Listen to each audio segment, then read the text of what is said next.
শরিয়াকে দেখেছেন? কারা কারা দেখেছেন হাত তোলেন তো। যার আর কাটিং এ এখন পৃথিবীতে 1 নম্বরে আছে। দেখে ঘুম থেকে উঠছিলাম, শুরু হয়েছে বিপদ দিয়ে, আছে না নাই?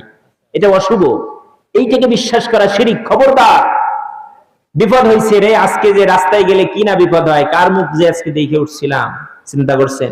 আবার দেখবেন কিছু দোকানদার আছে, সকালবেলায় দোকানটা খুলছে, আপনার বাড়িতে মেহমান আসছে, এক দৌড় দিয়ে দোকানদারের সামনে গিয়ে দাঁড়িয়েছেন। দাঁড়ানোর পরে দোকানদারকে বললেন, ভাই আমাকে একটু সদাই দাও। এবার দোকানদার কয়, সবে মাত্র দোকানটা খুললাম, এখন যদি তোরে বাকি দিয়ে আমার সারাদিন আমার দোকানে আর বরকত হবে না। পড়ি নাউজুবিল্লাহ। আরে জোরে পড়ি নাউজুবিল্লাহ। এমন দোকানদার সমাজে আছে না নাই? হ্যাঁ, চিন্তা করছেন এই দোকানদারের অবস্থা কি হবে? শিরিক করে ফেললো সঙ্গে সঙ্গে। যদি আপনি এই কথা বলেন যে তোকে আমি যদি সকালবেলায় বাকি দিই তা সারাদিন আমার দোকানে বরকত হবে না, এটা শিরিক। খবরদার, সাবধান। দোকানদার এই কথা বলা যাবে? সর্বশেষ 7 নাম্বার ছোট শিরিক। রাসূল আকরাম সাল্লাল্লাহু আলাইহি ওয়াসাল্লাম সাহাবায়ে কেরামকে ডেকে বলে, সাহাবায়ে কেরাম তোমাদের একটা ব্যাপারে আমি খুব আতঙ্ক, খুব ভয় পাই, সেটা হলো ছোট শিরিক। সাহাবায়ে কেরাম জিজ্ঞাসা করে, ইয়া রাসূলুল্লাহ, ইয়া হাবিবাল্লাহ, ছোট শিরিক কি? রাসূল বলে, লোক দেখানো ইবাদত। লোক দেখানোর জন্য সুন্দর করে নামাজ পড়ে। যখন পাশে একজন মুসাল্লি থাকে তার রুকুগুলো সুন্দর হয়, সেজদাগুলো সুন্দর হয়। যখন একা একই নামাজ পড়ে খালি রুকু আর সেজদা, খালি বগের ঠোক মারে আর ওঠে, আছে না নাই?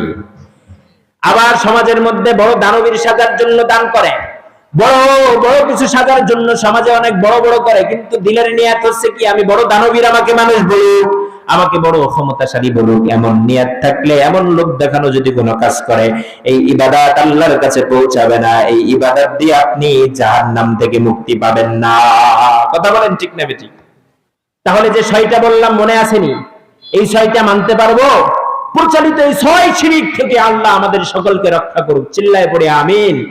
আর একটু জোরে পড়ি আমিন। নসিহত করতেছে লোকমান হাকিম সন্তানকে বলে, ইয়া বুনাইয়া লা তুশরিক বিল্লাহ, খবরদার তুমি শরক করো না। এবার এখানে কোন বাবা আছেন তার সন্তানকে ডেকে ডেকে শিখায় দিবেন, ও সন্তান খবরদার তুমি শিরিক করো না, খবরদার তুমি নামাজ কাজা করো না, খবরদার আল্লাহর হুকুম কখনো অমান্য করো না। লোকমান হাকিম শিক্ষা দিয়ে যায়, খবরদার তোমরা সন্তানকে এইভাবে ওসিয়াত করো, এইভাবে নসিহত করো। সন্তান অপরাধ করছে, ঘরের মধ্যে বসে সুন্দর করে নসিহা করেন। আজকে আমাদের ঘরের মধ্যে নসিহা নাই। আজকে আমরা ঘরগুলোকে মুর্দা বানিয়ে ফেলেছি। আজকে আমাদের ঘরগুলো জাহান্নামের আগুন দিয়ে ভরে গেছে। হায় হায়, আমি চিন্তা করি মানুষ এত নির্বোধ কি করে হলো। আপনাদের কাছে প্রশ্ন করি, আপনার চোখের সামনে যদি আপনার সন্তান জাহান্নামের আগুনে পড়তে যায়, অথবা আপনার চোখের সামনে একটা আগুনের কুণ্ড খনন করা হয়েছে, ধাউ ধাউ করে আগুন জ্বলতেছে, আপনার একটা বাচ্চা, আপনার একটা সন্তান ওই আগুনের মধ্যে ঝাঁপ দেওয়ার জন্য রওনা করছে, এখন আপনি বাবা হিসেবে আপনার সন্তানকে বাঁচানোর দায়িত্ব আছে না নাই? আরে চিল্লায় বলেন, আছে না নাই? তা আপনি কেমন বাবা? আপনার ঘরটা জাহান্নামের আগুন দিয়ে ভরপুর হয়ে গেছে, আপনার মেয়ে পর্দা করে না, আপনার বিবি পর্দা করে না, আপনার ঘরের মধ্যে পর্দার বালাই নাই। এবার আপনি বলেন, মুসাল্লি বড় সাজেন আর যাই সাজেন না কেন, কাজ হবে নি? আরে কথা বলেন, কাজ হবে নি? নিজের মেয়েটাকে ঘরের মধ্যে পর্দার মধ্যে আবৃত করে দেন। রব্বুল আলামিন বলেন, অকরনা ফি বুয়ুতিকুন্না ওয়ালা তাবারাজনা তাবারাজাল জাহিলিয়াতিল উলা।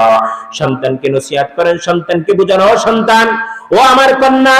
1 নাম্বার শিরিক হলো, 1 নাম্বার সমাজে যেটা প্রচলিত আছে, সমাজে যে অন্যায় কাজটা প্রচলিত আছে, তার পূর্বে একটা মাসালা আমরা সুন্দর করে বুঝে নিই। আপনার বাবা 3 মাস আগে মৃত্যুবরণ করেছে, শুধুমাত্র যদি আপনার বাবার কবর জিয়ারতের উদ্দেশ্যে আপনি সফর করেন, এটা জায়েজ নাই। আরো স্পষ্ট করে বললে বুঝবেন। মনে করেন আমি মাদারীপুরে চাকরিরত আছি, এখানে আমার কর্মস্থল, আমার বাবা মারা গেছেন, আমার মা মারা গেছেন, এখন আমার বাড়িতে কোনো কাজ নাই, আমি শুধুমাত্র বাবার কবর, মার কবর জিয়ারত করার জন্য বাড়ি যাওয়া, যদি উদ্দেশ্য নিয়াত এটাই থাকে যে আমার বাবার কবর, মায়ের কবর জিয়ারত করতে যাব, যাওয়া জায়েজ? কথা বলেন, জায়েজ? আপনি ঢাকাতে থাকেন, আপনার বাবা মারা গেছে, 3 মাস হয়ে গেল, হঠাৎ করে বাবার কথা মনে পড়ছে, বাড়িতে কোনো কাজ কাম নাই, যাই বাবার কবরটা জিয়ারত করে আসি, জায়েজ? তবে যদি বাড়িতে আসেন, ফুফুর বাড়িতে বেড়ান, চাচার বাড়িতে বেড়ান, খালার বাড়িতে বেড়ান,